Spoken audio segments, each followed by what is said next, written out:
I'm not convinced it ain't no acting or accident what the track emits. You strapped with gas that you ain't even practiced with. The fact is, you couldn't hit the... Welcome to 3 Count Commentaries. This was something that kind of grew wings, and I decided to just talk about it on its own, give it its own space. That is the Titus O'Neil address from Monday Night Raw, July the 18th, 2022. They give Titus O'Neil the opening spot on Raw, the big welcome to Monday Night Raw. And he cuts this promo about being WWE's global ambassador. He then says that, he talks about all the good things WWE does with communities, organizations, that sort of thing. Then kind of breaks it down and says that WWE is a safe space or a safe haven. I think those were his exact words. And that they will not engage in politics or religion. This, of course, lit the internet on fire. Before we get into the internet, I do want to discuss this because I do want to see, I did see some things. And it's kind of like, as usual, I always make like a preemptive argument. But I want to talk about what my first thoughts. And my first thoughts is there is this whole saying that people like Tim Pool like to dig into the whole get woke, go broke thing, right? And while on its face, it sounds like WWE is kind of trying to avoid that, the whole get woke, go broke thing. But this is the kind of pandering, bending the knee kind of crap that turns off people.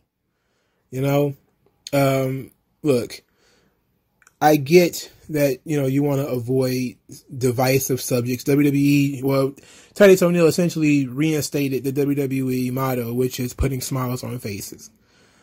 That's essentially what, the organization has been about since they came up with that silly slogan.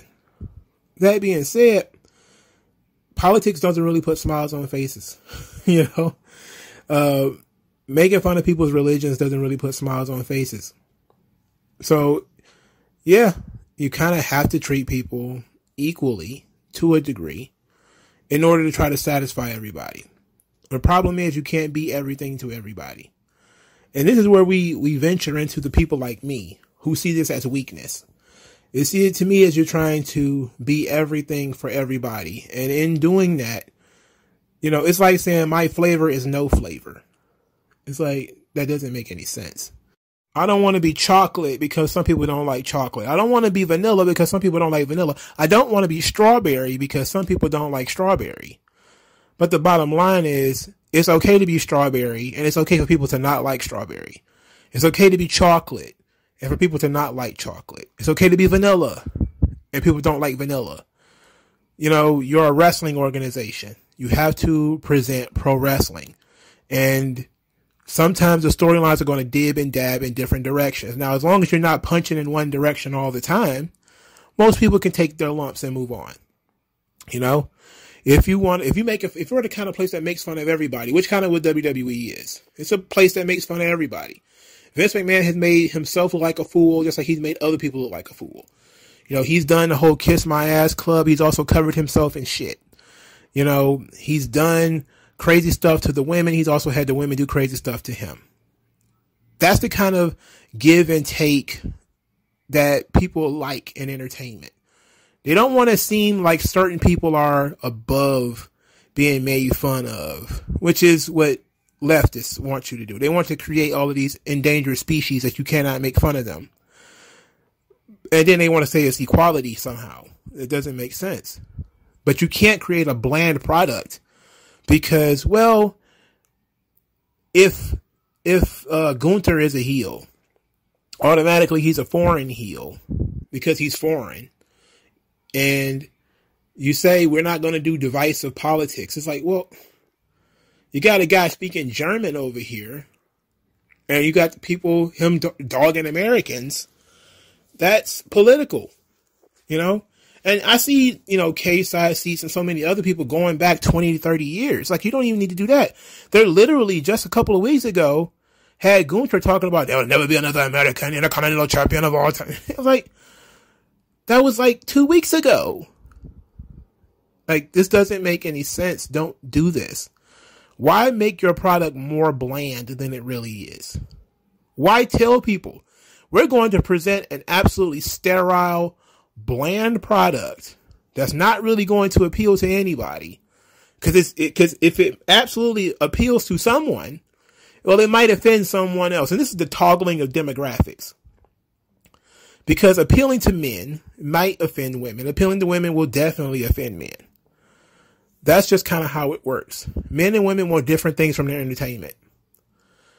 And how you choose to go about it. And I know there's people out there who are going to, get all upset about it. But it's true. What women tend to go into in terms of entertainment and what men go into in terms of entertainment are two different things. There's a reason why women are more into WWE than they are into AEW. WWE leans more into the relationships, more into the soap opera, not just the women wrestlers, but the relationships between the men and the women, the relationships between the men, the relationships between the women. AEW is just matches and matches and matches, and all these partnerships and whatever are flimsy because most of them don't last that long. And that's kind of it. Where in WWE, they're known for their soap opera angles. Some of the biggest angles they've ever had were soap opera angles. The Undertaker and Kane, Randy Savage and Elizabeth. Those kinds of angles are what get people involved. But they also do sometimes have divisive elements built into them. And you can't tell your audience we're never going to go that direction. But I think WWE has done a good job of showing people that they're not going to go that direction by nipping the Retribution in the bud, which was last year, 2 years ago. They pretty much cut the balls off of Retribution almost immediately. The Jack Swagger, We're the People, they cut the balls off of that thing almost immediately. They had storylines that they could have gone into that were somewhat political in nature. And then as soon as they got backlash, they cut the balls off of it. So when the company says they don't want to get involved with politics and religion, they have a history of dipping into that, seeing that it doesn't work, and then backing off of it later.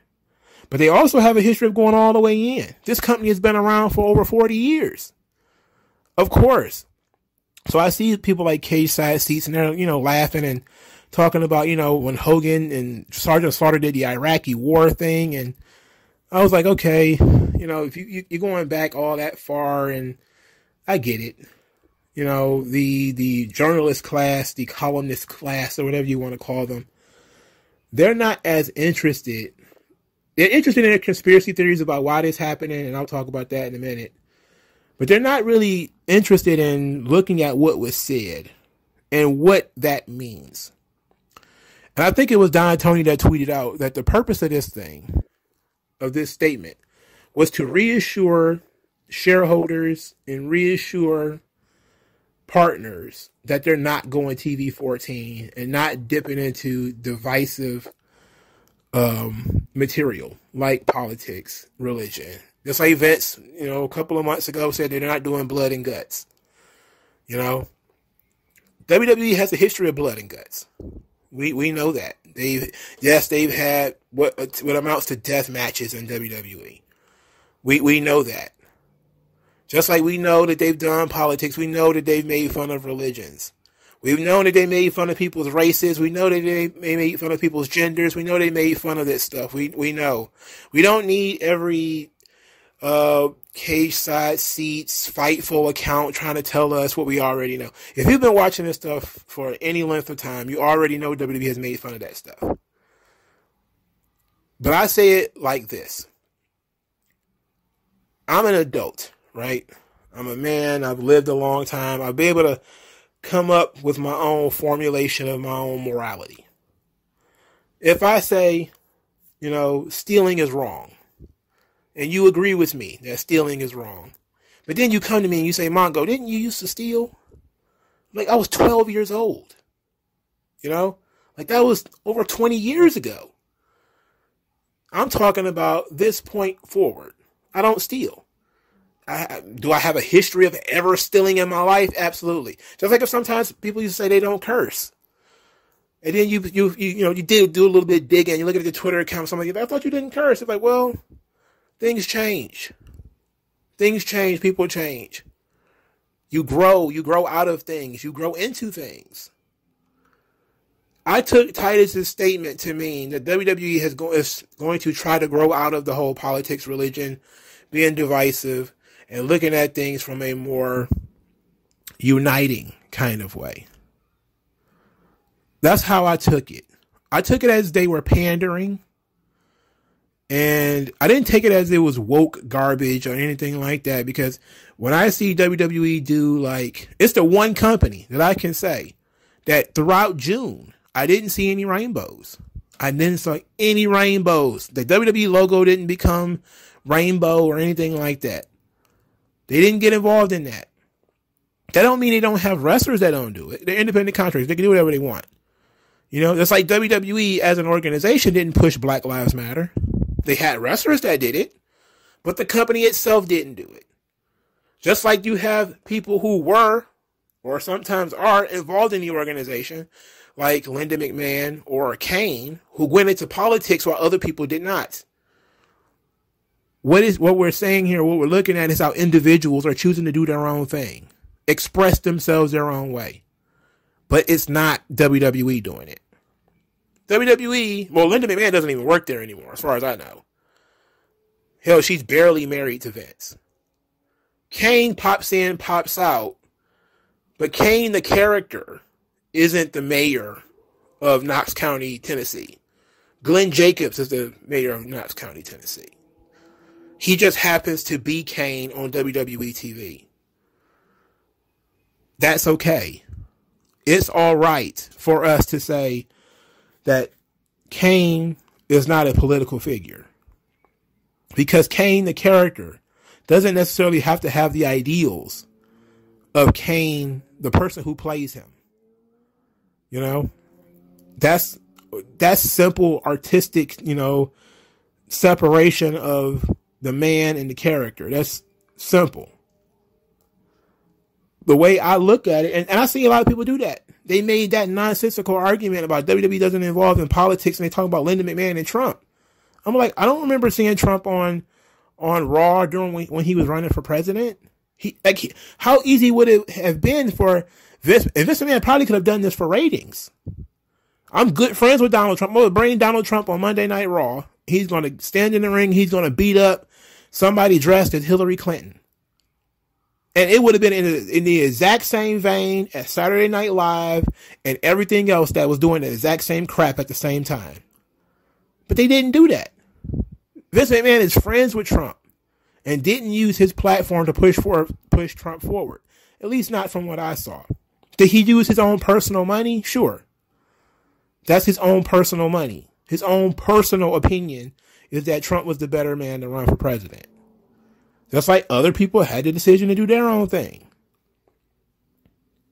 We have to be able to separate the individuals from the organization. But my issue is that it does come across as being very weak. That you come out here talking about WWE as a safe space, and to me, that's not what wrestling is. Wrestling is, I don't know if wrestling can be a safe space. Wrestling is a business that's built off pissing people off. It's built off of taking a stance. The American heroes are the good guys. The foreign heels are the bad guys. The rich are the villains. The poor are the good guys. The blue-collar guys are the good guys. Now, that don't always have to be the case. I'm not saying that it always has to be the case. But that's what it is. When you're getting involved with a babyface, you're taking a stance. You're saying what this person believes in, what this person values, what this person says is good. That is a stance. That is a moral stance that you're taking. You can't write good stories without taking a moral stance. You have to say objectively, this is good. This is what good means in this universe. You have to give people something to rally around. That's how baby faces are formed. You have to give them something that they can rally around. Okay? If you want to unite people, you have to give them something to be united over. It has to be a good. This is what Titus O'Neil was talking about. He was talking about bringing people together and doing something good, which is great. I don't see how you can disagree with that. The problem is that everybody has a different conception of what's good. Instead of telling us, you should have just been doing it. And WWE has a history of just doing stuff. This is another thing that I saw that we're probably going to end up talking about when we go to the Peanut Gallery.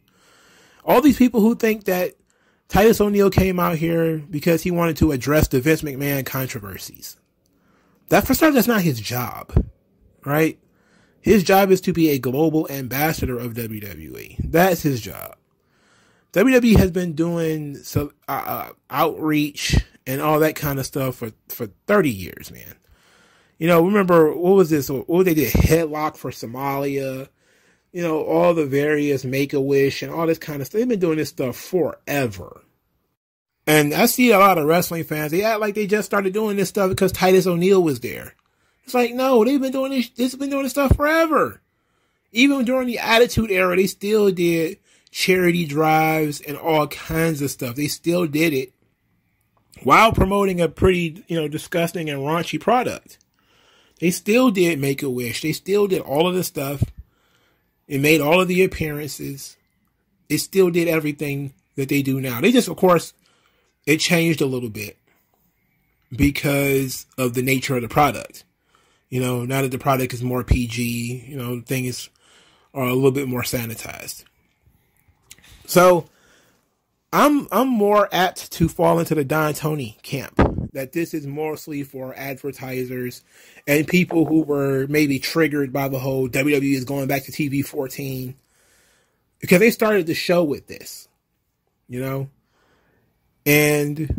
it depends on who you think the audience is. I think that's another good thing. That's probably one of the last things I'm going to close on this subject, is if you think that the audience is shareholders or business partners, then you have to understand that this is who Titus O'Neil was talking to. He was talking to shareholders and business partners who were probably concerned about the rating going to TV 14 and WWE leaning more into blood and guts and divisive politics and stuff like that. If you think that the general audience is the audience, which would be the fans themselves, the people in the building, for instance, as some people say, well, it was so unfair of them to bring Titus O'Neil out in Tampa. We love him. And if you think that's the general audience, then he's not telling you anything you don't already know. WWE has a commitment to smiles on faces and doing community outreach. Yay! Okay. It was pointless. Him coming out there told you nothing and meant nothing. If you think that the audience for that promo was the people of the perpetually offended online, then what ends up happening is that becomes it's a Vince McMahon apology thing. And it's like, Vince McMahon doesn't need to apologize via proxy. He doesn't have to. He was on TV himself. Vince McMahon went on TV twice since this stuff started. Neither time was an apology. Neither time did he even address anything. He went out there to the people to get his cheers and his bows and people singing No Chance in Hell. If Vince wanted to go out there and apologize, he would have done it himself. He didn't need Titus O'Neil to do that. He has lawyers that speak on his behalf. He doesn't need Titus O'Neil to do that. All right. We know what we're doing here. Now, the timing was a little weird. The timing was very odd. But I think if you think the only major thing that occurred is the Vince McMahon scandals, then sure, you could say that this was addressing that. I don't see what about his promo addresses that particularly. But if you think that the TV 14 thing, everybody believing that they're going TV 14 and it being picked up and it being trending on Twitter for 2 days or something like that, without WWE itself saying anything, just some guy tweeting it out. Madman podcast guy, what was his name? Andrew Zarian, who thought he was breaking news and had so many people believing that it was real. No, not too many people saw his retraction. Almost everybody saw the original tweet, but almost nobody saw the retraction, which is kind of how it always works. A lie gets around the world before the truth can get its shoes on. So, if you think that was the audience, you know, that's fine. So, it's very difficult to say who the audience was for this particular piece of business. But all I know is I didn't like it. I thought it was pandering. I thought it was weird. I think it's very odd for WWE to come out and start talking about how they're a safe space. It's a child-friendly organization, so I understand why they would go that route. But this is wrestling. It's not fucking Sesame Street. All right? This ain't fucking DuckTales. You can't promise that the good guys are always going to win and nobody's ever going to get upset, and that anything that somebody might find offensive is going to be, you know, buffered out. It's just not going to work that way. You can't make those kinds of promises. You can't fulfill them. You can't fulfill the promise of never talking about politics or religion again. Now, you may say, there are certain lines we won't cross.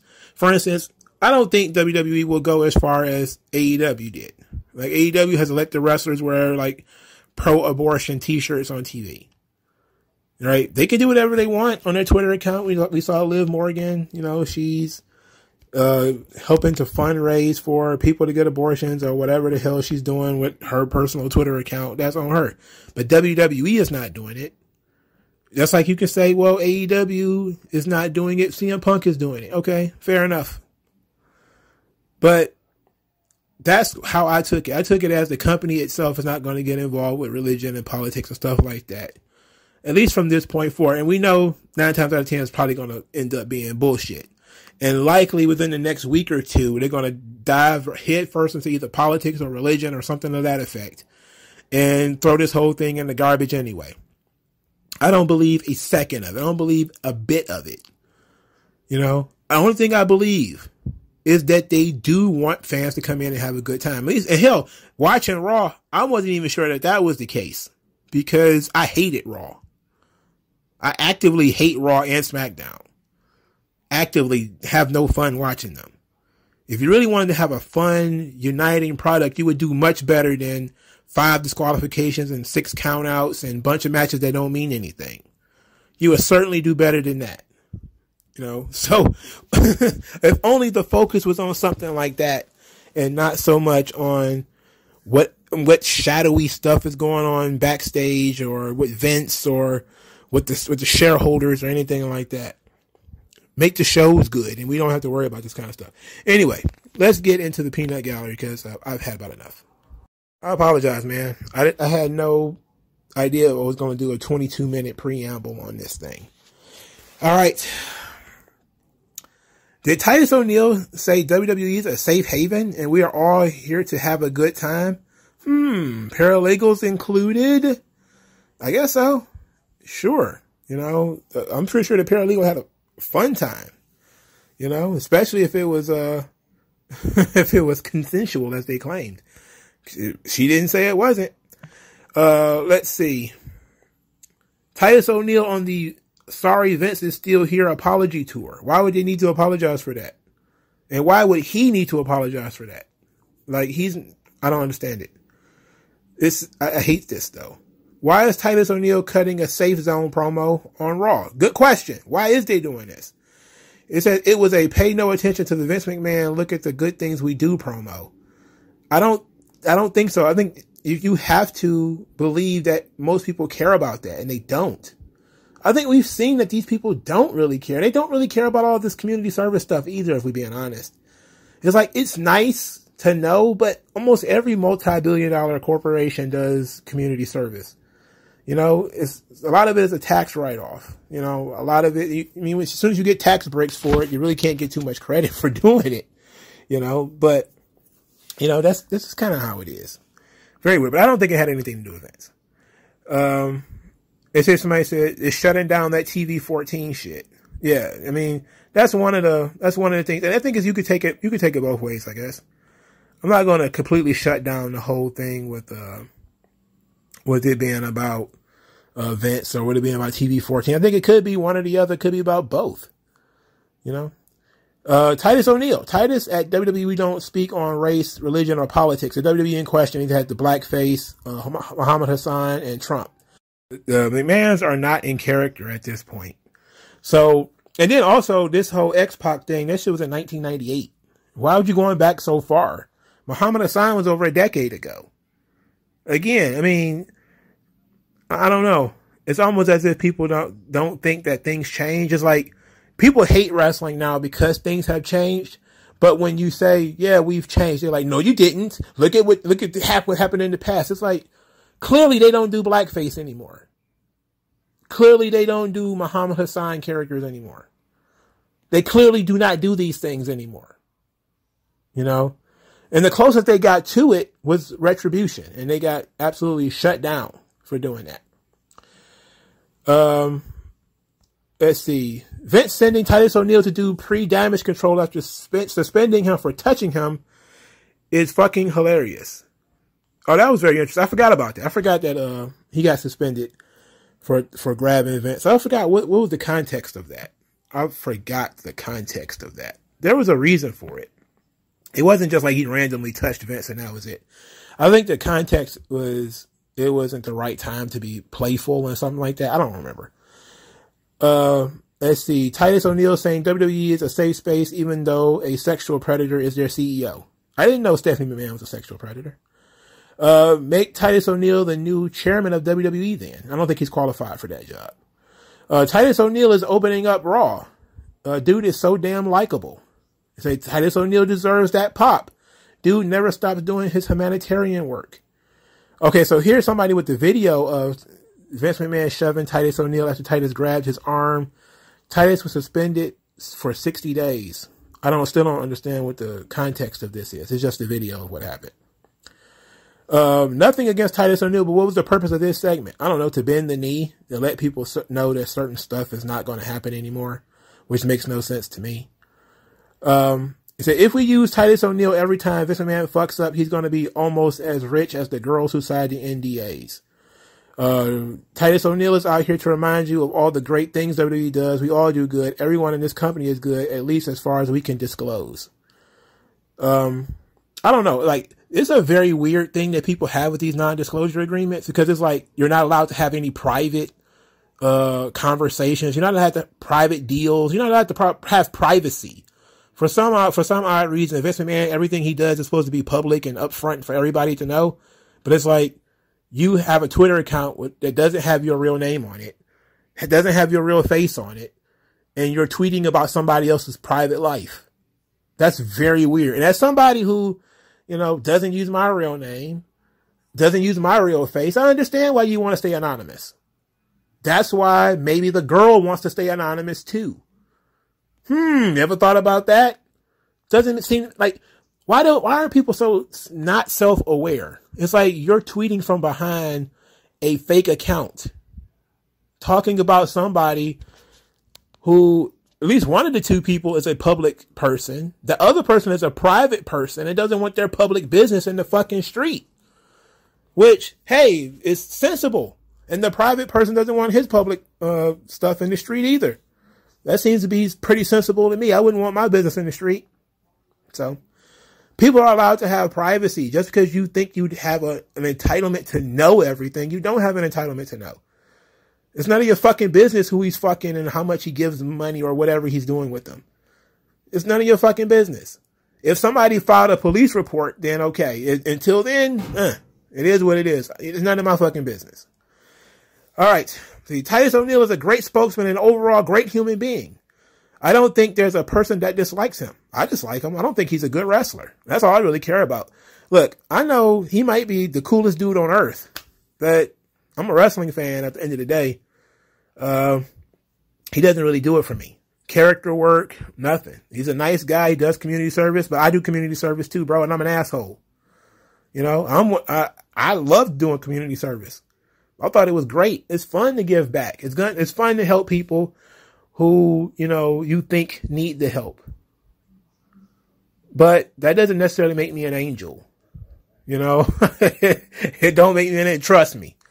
And Titus O'Neil is going to be an angel until they find out something dirty about him or something, you know, until they find out You know, he might have had an affair, or, you know, he likes one thing that they don't like. Then all of a sudden he's going to be the super devil like everybody else. And that's part of the problem here. Is all these people are so judgmental. They're all so holier than thou. You know, they never did anything wrong, except for all the stuff, all the bones they keep hidden in their own closet.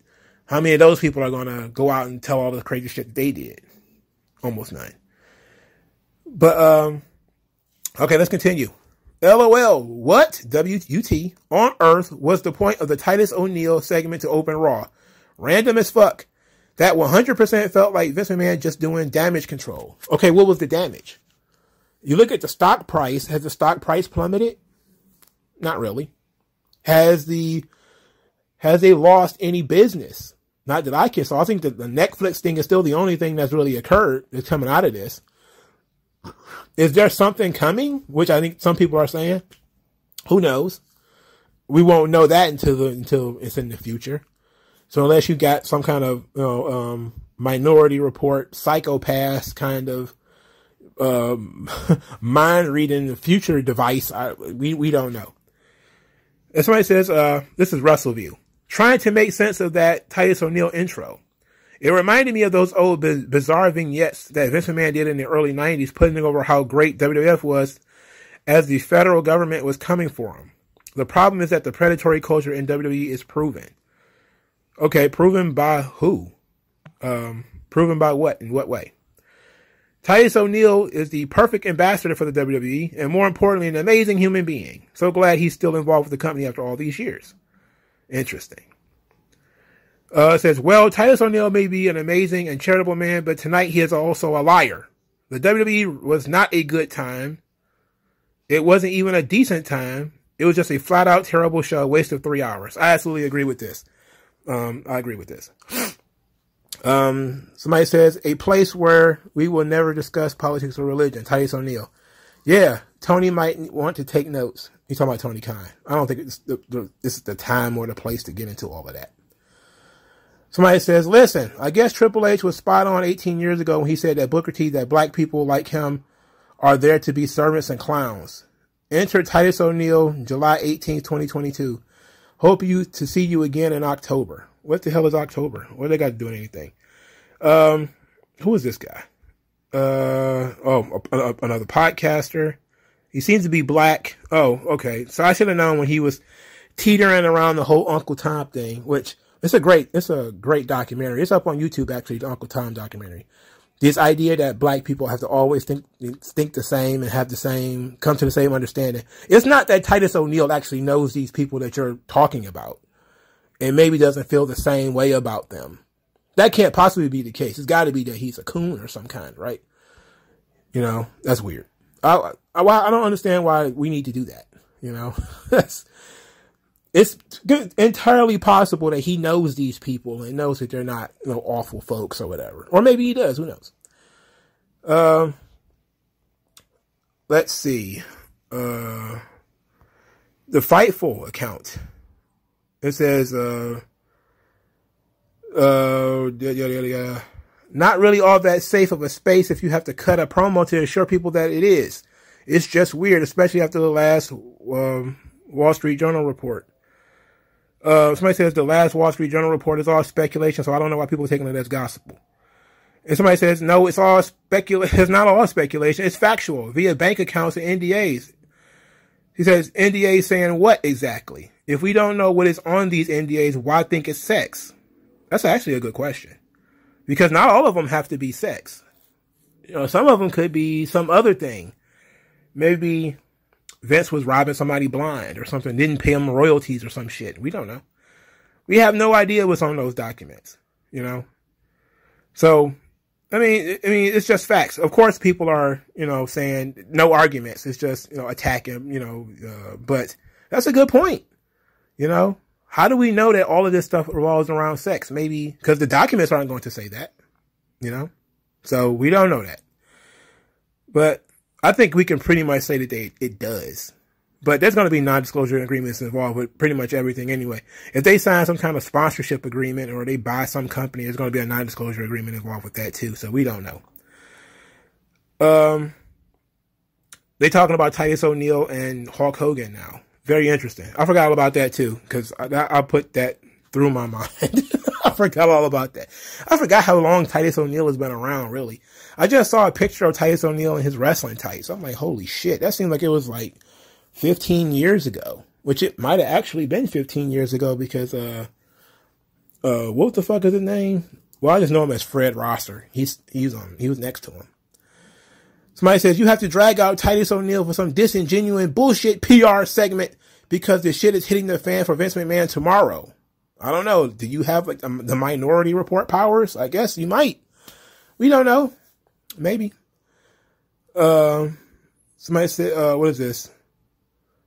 Titus O'Neil welcomes us to Monday Night Raw with a great speech about what WWE is all about. Titus O'Neil would be a great weekly on-air personality if possible. He'd be a fun general manager. I think we liked, no. I mean, he's a big dude. I think he'd be imposing. He might actually make a good general manager, but I like him in his role right now. I think that he's a good ambassador. You know, he's just a general good dude, as far as we know. And that asterisk is there for every single person that you will ever meet in your life. Everybody's a good person until you really, really get to know them. And then you find out that either they really are a good person or they're really an asshole. You know, you never know. You have to do more than look at the surface level. So another black dude. Why in the blue hell did Titus O'Neil agree to do that? Shucking and jiving for Vinnie Mac in 2022 is wild. Really weird. Really weird that we see black men doing this to one another. It's always with the shucking and the jiving and you're an Uncle Tom. It's so corny and low IQ. You know, no way addressing what the dude said or anything. It's gotta be he's shucking and jiving. That's weird. I mean, the brother is doing his own thing. The Bullet Family Foundation is his own organization and WWE is spending money to promote it. And they promoted it on Raw. This brother built up something for his community. He's actively helping people in his community. He was talking about giving away how many 300,000 backpacks or something like that to kids. And he's a coon? Just think about that. That's the kind of stuff that always kind of drives me wild. What the fuck are you doing that's so much better than what he's doing? Is you're going to pass judgment on him? That's so weird. God, what the fuck? Oh, shit. That shit gets my blood hot. I'm gonna skip that. That was Fightful. Plus it was mostly a Raw review anyway. Let's see. It says, I would love to know who WWE and Titus O'Neil was shooting their PSA at. We'll never discuss religion and politics on our show. Who was that message targeted at? I have no idea of who. Fuck that watered down clown show. Waste of TV time with fashion shows and worthless talk. That's the question. The question is, who was that crap aimed at? Because that's what I want to know.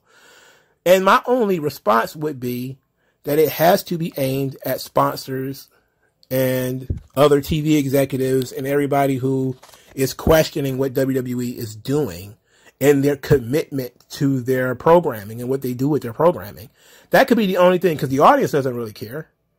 You know, the audience doesn't give a shit about, you know, the community service. Like, it's nice. Again, it's nice, but, you know, are you a fan of an organization all of a sudden because they do community service? I'm not going to start drinking Starbucks because I know Starbucks does great stuff in the community. I don't want to drink Starbucks. It costs too much, and I don't really drink coffee, so sorry. So Titus O'Neil is apparently dick riding. Wow. Wow. Imagine a company that has to send out Titus O'Neil for damage control because the owner couldn't keep his penis in his pants between last minute booking their weekly programming. It says they literally used Titus O'Neil as a human shield against Vince McMahon's scumbaggery. Fuck WWE for that. Titus is a far better person than I would be. Yeah, you probably would have quit your job, found out nothing was wrong, and then came back begging like, wait a minute. Just like all of those people who not to derail too much, but there was a situation that was called the great quitting or something like that, where a bunch of people quit their job right after the pandemic, and then now here's 2 years later, and a bunch of those people trying to get their jobs back. It's not funny. It's not funny. It's fucked up. you know, but it is what it is. Titus O'Neil starting off Raw was odd. Almost as they sent out there so everyone forgets about Vince McMahon's allegations. That and it's Tampa. I don't think it had anything to do with Vince. Why would Titus O'Neil need to speak on behalf of Vince? Why? Why is Vince McMahon incapable of speaking on behalf of himself? He has lawyers to speak on his behalf. Why would he need to have Titus O'Neil do that? Let's see. Titus O'Neil's speech was fine as a WWE Global Ambassador. He was doing his job. But when he got to the regardless of race part, I get it. But being a black wrestler, he knows he never got the push he deserved when he was competing. Are you kidding me? Have you never seen a Titus O'Neil wrestling match? Have you never seen that? Come on. Don't make me use foul language. Oh, fuck it. That nigga can barely walk. You saw him run down the ramp, fall, and slide under the fucking ring. That's how he wrestled all the time. He wrestled like a drunk giraffe. No way. Titus O'Neil might have some, he does have some personality. But Titus worldwide has some potential. Unfortunately, he still had to deal with his own legs. His legs rebelled against the rest of his body. Titus O'Neil cannot put together a good match to save his life. He is a significantly worse version of Moose. And Moose is a mid-tier guy. I know somebody's going to get really mad and upset about that. But Moose is mid. And Titus O'Neil is Moose from Wish. He's that bad.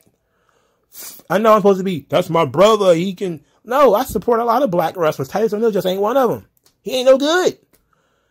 He was too big to be a manager. He would have been worked as a manager. He's too big. He was bigger than everybody else. He's just like 6'6". He's too big to be a manager. So in this role that he's in right now, he's gainfully employed. He's doing something he loves. He's doing something he's good at.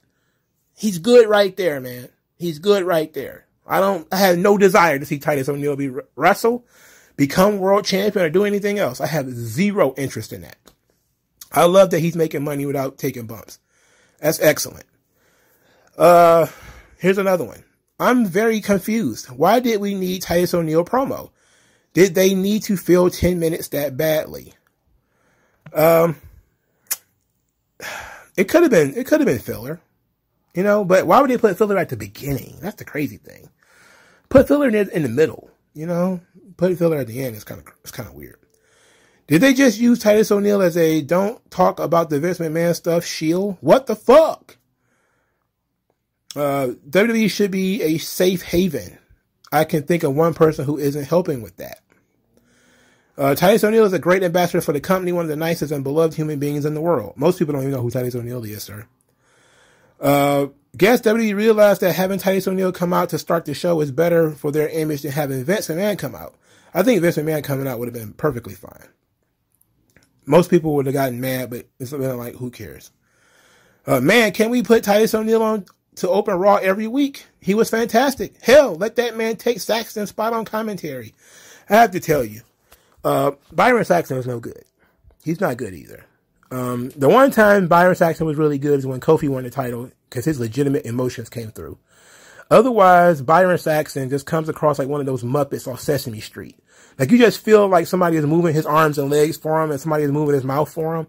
Like I don't believe that anything is real about Byron Saxton. He's awful. You know, it's like Bert from, not Bert, but Ernie from the Sesame Street where his mouths go bop, bop, bop, bop, bop, bop. He has no teeth. That's how I see fucking Byron Saxton. Byron Saxton. Whatever. I don't give a fuck what his name is. Titus O'Neil is ushering the new WWE TV G era.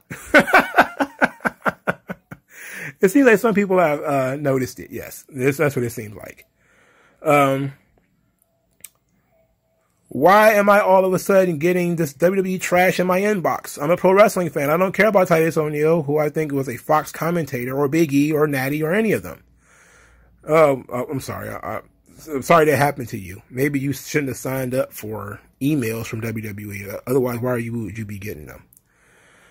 Vince might not have walked out to open Monday Night Raw himself, but making the super likable Titus O'Neil spout that painful stand-up for WWE shit to open the show for whatever reason was a choice. That sucked.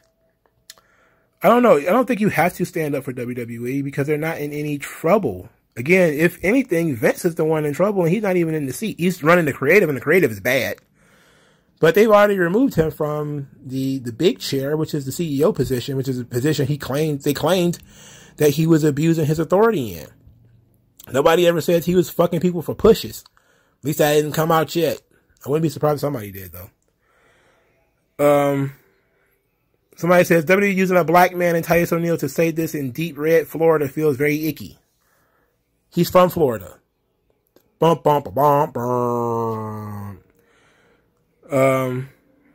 I guess Titus O'Neil is there to boost morale and to tell everyone that they're in a safe space. I hate that safe space shit. I really do. I cannot stand it. Ugh, it's so fucking disgusting. That's fucking sad. I thought for sure someone would come out to annihilate Titus O'Neil during his ambassador promo. Wasted opportunity and just an odd way to start Monday Night Raw. I thought somebody was going to beat him up too, especially when he starts talking about the safe space and all that crap. I thought somebody was going to come out there and beat him up. But then again, I'm a fan of WWF when it had teeth. This company doesn't have any teeth anymore. This company is weird now. I don't like it. I don't like it. What Titus O'Neil just said is all well and good, but I gotta be honest, WWE encouraged people to vote up until 2016. Now suddenly we don't do politics. Encouraging people to vote doesn't tell people who to vote for. But we do know that in certain circles, telling people to show up and vote, they actually do tell people who to vote for. That's kind of the church. The church does that. There's no reason for me to keep that secret. Everybody should know that by now. Let's see. Titus O'Neil was out there to remind you of all the great things WWE does. We all do good. Okay. Wait a minute. Did somebody just do this exact same quote? Titus O'Neil was out there to remind you of all the great things WWE does. We all do good. Everyone in this company is good, at least as far as we can disclose. Which is the exact same tweet somebody else just took. Tweet somebody else. So either that person stole this person's tweet or somebody is plagiarizing. Somebody's plagiarizing.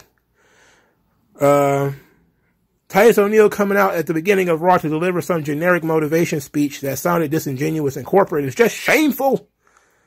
Okay. Turns on WWERAW for the first time in months, still TV PG, and starts with a pointless, boring speech by Titus O'Neil. Turns off Monday Night Raw. Well, if you thought because you were a fool that TV 14 was going to happen because you listened to some fucking podcaster on Twitter, then you deserved what you got. Because I knew it wasn't going to happen anyway, because there was no reason for it to happen. So we opened Raw with Titus O'Neil playing the part of Vince McMahon.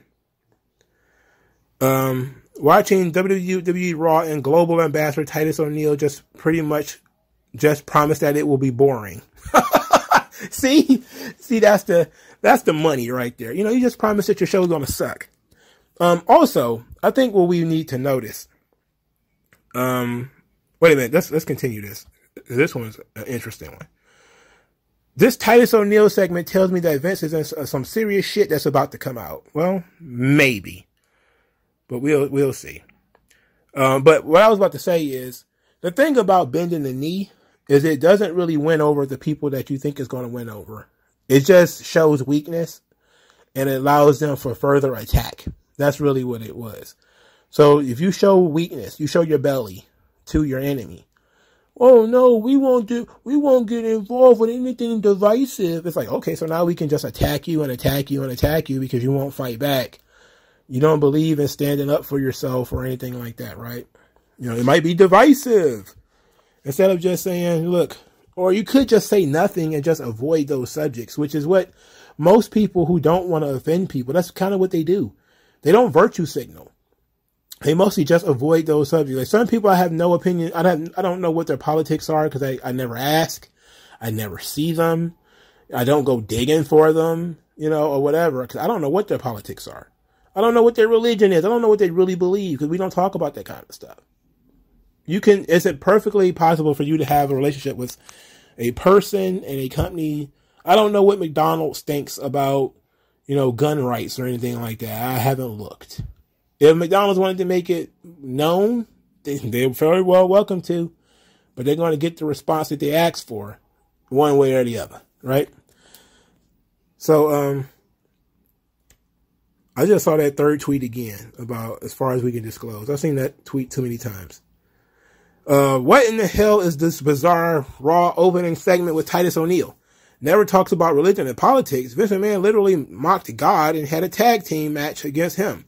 It made Tiger Ali Singh wear a turban as a gimmick despite his religious protest.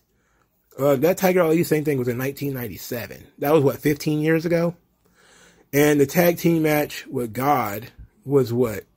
Wait, that was 15 years ago. This Tiger Ali Singh thing was 25 years ago. I need to get my time together. Goddamn, dog. Interesting. Let's go this way, because the peanut gallery is kind of light. It's kind of light. There's some people just kind of saying the same thing over and over again. I don't like the whole thing about it being a safe space either. I really was going to read this first, but I think it fits just as well at the end. Wade Keller got real sassy. Oh, he got so sassy at the opening promo. He got super duper sassy. Oh, Lord. So he says, he, of course, runs down this thing, the promo word for word. And then he says, but he said that's why they never talk about politics or religion or any other subject that's divisive. Then Wade Keller put this in brackets. But they'll take Saudi Arabian money and promote their monarchy that was given the least free rating possible in 2019 by the Freedom House and was ranked the 5th most authoritarian government out of 167 rated in its 2012 Democracy Index. On commentary during wrestling events, they'll rave about how friendly and clean restaurants are, while ignoring that Sonya Deville couldn't be herself in that same restaurant. But keep talking, Titus. What the fuck is this least free shit? What is that about? You know, the Freedom Index. Freedom indexes. Wade Keller's brain is Swiss cheese, all right? He's like full politics. I follow him on Twitter. 90% of the shit I see from Wade Keller is political. Almost none of it has anything to do with wrestling.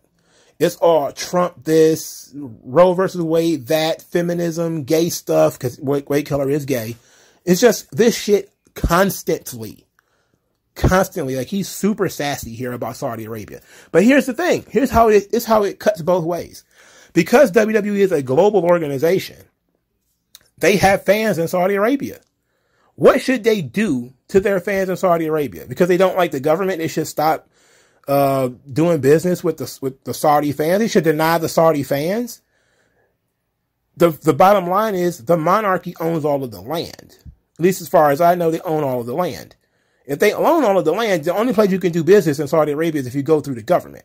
Just like if you weren't going to do a show in China, you would have to go through the government because the government owns all the land.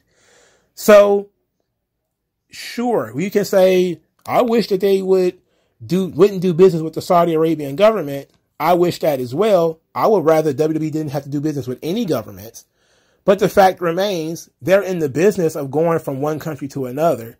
There's going to be customs and different things they can and cannot do, things that they can and cannot say. They're going to have to adhere to local customs and shit like that. And they are going to talk about good things about the countries and places that they are. That's the weird thing about Saudi Arabia. Like, when they were talking about how Saudi Arabia was modernizing, a lot of people forgot that WWE, when they used to go to other places, they used to do the same, not the same thing, because it wasn't the exact same situation. They will always talk about how beautiful it is, how great the food is, how great the people are, all that kind of stuff. Of course, they took it to the next level because Saudi Arabia is just so mysterious to so many people. So they had to take it to the next level with the whole, and plus everybody had these problems about what's going on over there.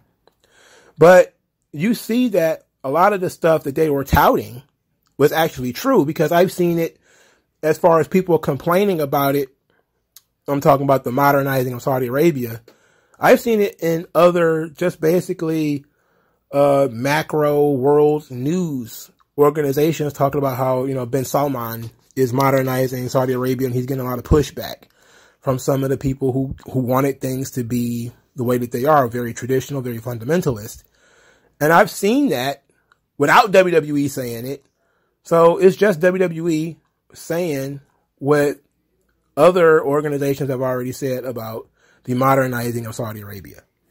So that's kind of it. We didn't get a lot of juice, but I think we talked about this enough. I think it depends all on who you think the target audience of this speech was. For me, it seemed to come off the heels mostly of the TV-14 thing, but that's about it. The supposed return to the Attitude Era, which was filled with a lot of things that offended people, which is the weird thing about the whole situation is that Titus O'Neil was talking about not getting involved with politics or religion. Look at the Attitude Era, you know, where you had people making fun of other people's countries. You got Shawn Michaels sticking the Canadian flag up his nose. He was humping the flag. You had blackface. You had people making fun of each other's religions and fat jokes and the mocking of the Japanese. A lot of this stuff is from the Attitude Era. You know, a lot of the harsher stuff that they did was in the Attitude Era. It was really offensive. And now you have an entire generation of prudes who can't watch NXT because if they see somebody in booty shorts, they're going to lose their mind. They thinking, oh my God, you're sexualizing women. It's like, I thought you said you wanted the Attitude Era back.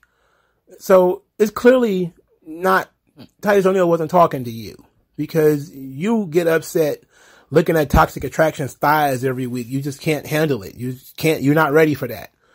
So apparently it wasn't for you.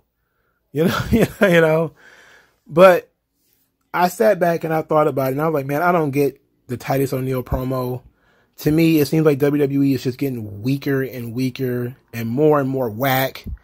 And they're so afraid of losing a sponsor or losing legitimacy that they feel like they needed to knee jerk this reaction. And I do think it's mostly to the TV-14 crowd, you know, to the people who were concerned about TV-14, because Vince McMahon and his personal scandals, they're not going to hash that out on Raw. When Vince was going through the steroid trial and all that kind of stuff, I don't remember being a kid and, you know, dealing with that on TV, you know, like he was going through it and they focused on a lot of the good things WWE was doing at the same time, but they always did that. They always talked about, you know, the good stuff Randy Macho Man Savage would do in the communities and, you know, the Make-A-Wish stuff he was doing, him and Hulk Hogan. They always talked about the good stuff and how the superstars were heroes for children and all this stuff. It wasn't something that they only drag out when Vince is in trouble. They do this stuff all the time. And it's the weird thing about the conspiracy that this has something to do with Vince. It's like, it's possible. It's always possible for it to be the case. I'm not saying that it's not. But what I'm saying is, why didn't they do it before? Why didn't they do it the day that it came out that Vince did this one thing or whatever? It's like, explain why they was talking about Xavier Woods and the Boys and Girls Club and all that kind of stuff years ago. Explain why WWE was doing all that stuff for Hurricane Sandy victims and all that stuff years ago. And when you didn't know about the NDAs, they were still doing that stuff.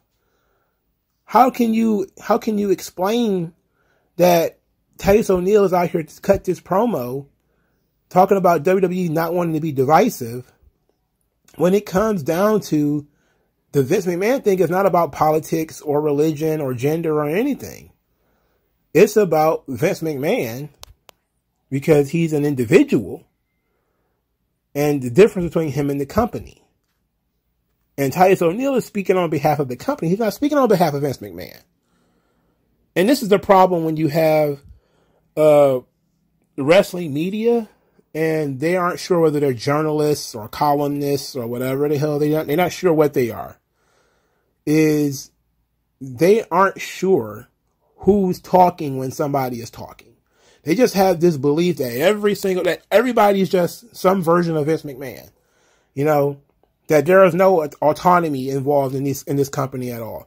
Everybody is Vince McMahon in some form or another. Everything Michael Cole or Corey Graves says is Vince McMahon feeding it to them. They don't have any evidence of this, of course, but they just, you know, Like when Corey Graves called Sasha Banks unprofessional. How could Vince tell him to say that? And then Corey Graves went on his podcast and said it again. Oh, I guess Vince was still still had his hand up his ass, still talking. Like, it's not possible for somebody to think that it was unprofessional. You think that these people don't think for themselves? You think that they just kind of check their brain at the door and they go in and it's like, no, some people have different opinions than you. And it's very strange, but I would have thought to do the Titus O'Neil promo, if they were going to do that, they should have done it in a video package, like they did with his Bullard Family Foundation, where he could have talked about, you know, smiles on faces and all that kind of stuff right then and there. And it would have been along with the backpacks for kids and all that other kind of stuff that people ignore, all the kind of the Crusher stuff that they've been doing over the years. Apparently all that stuff is, you know, stuff that we ignore. All the Warrior Awards and, you know, the Boys and Girls Club and the Make-A-Wish, all the stuff they've been touting about all the time in WWE. Apparently we're only talking about it now because of Vince McMahon. It's like, no, they do this all the time because they have been constantly fighting the bad PR of dealing with being wrestling and dealing with the TV 14 rating that they had and all the stuff that took place during that time. They have always been dealing with that issue. That has been something that they have been fighting against for years. And it's unfortunate, but they continue to fight against that. And to me, that's the bigger issue here, is that WWE is constantly in PR mode, not because of, you know, Vince and his scandals, but because of how they were absolutely trounced in the media 20 years ago. They've been trying to dig themselves out of that hole forever. And it's constantly with these new problems and new PR disasters. If it's not, you know, Vince McMahon having sex with some chick, or, you know, a connection to Donald Trump, or something some wrestler said, or something some wrestler did that worked in WWE, you know, some wrestler killed himself, all of a sudden Vince McMahon is involved with this somehow, you know, and we see this stuff and it's almost constant. And it's hard to see how you could take it any other way, but this is a company that's had PR nightmare after, it's been several per year at certain points. Either it's a lawsuit for something or other, or it's a suicide, a death, or it's some kind of corporate scandal or something. It's always something. And these PR charity things are meant to say, hey, look, we get involved with a lot of stuff. Maybe individuals within the company are not good people. Maybe individuals in the company fuck up. But overall, the company does good. And overall, the company exists to put smiles on faces and to be a unifier and a force for good in our country and in our world. And there was a time where being a force for good meant being strictly pro-America. That was back in the days of Hulk Hogan. But now it means being a global citizen. And being a force for good might be that you are propaganda for the Saudi government, because you're helping the Saudi government. You're helping to tell people, hey, they're changing over here. Things are happening. Sure, it's not perfect. It's not exactly the West, you know, but it's changing. You got to give them credit for changing. You know, sometimes that's what it means. And that doesn't mean necessarily that everybody's going to agree, but at least you're taking a stance and you're showing certain people that there are things that you stand up for. And if I was like I said, I like to think of myself as, you know, I was a black kid from Detroit. I was excited whenever I got a chance to go to wrestling. I only got the chance to go one time when I was a kid. I got to go to one show when I was a kid. One. And I said to myself, man, like that was still a defining moment from my childhood because I was such a big wrestling fan. I only got to go to a show. So, like, who am I to now be an almost 40-year-old man sitting in my room, you know, being very angry that Saudi children who probably never thought they would ever see wrestling because they never came there before, now comes over there. And maybe they haven't gotten there yet. You know, maybe there've been, what, 6 Saudi shows now, maybe 7 or something like that. And they still haven't gone yet. But maybe one day they will go. They'll get the opportunity to feel how I felt when I went, you know? And I do think about that. And I do consider that when I listen to what Titus O'Neil was talking about and talking about uniting people. WWE has to be the same product in Australia, in Britain, in China, in Japan, in Africa, in Canada, and everywhere. And they're going to have to bend and twist a little bit in certain countries. Again, certain things you're going to have to follow certain customs. But ultimately, the product is supposed to be mass produced for a large amount of people. Not just the American leftists who want you to promote certain things and to act and behave in a certain way. There's, you know, all these millions, hundreds of millions of people in India who are wrestling fans. You know, all these people in Japan who are wrestling, they have different cultures. They have different desires and different wants and different needs and different expectations. And WWE is going to try to, you know, cater to everybody. That's going to be different. That's very difficult. That's going to make that's going to make it very bland too. And that was my problem with it. My problem is that this is a promo that's going to tell you that everything they're going to do is boring. But it's going to make it internationally, at least, viable. Because if it's so bland and so boring that it works just as much in Saudi Arabia as it does in China, as it does in Japan, as it does in Canada, as it does in Milwaukee, then that's how they make their money. And it's unfortunate for us who might want something a little bit, you know, with more teeth to it, you know, who might prefer the chocolate to the vanilla. That's going to suck, you know, but that's just me. But let me know what you guys think. Like, share, subscribe. I'll talk to you guys later, man. Peace out.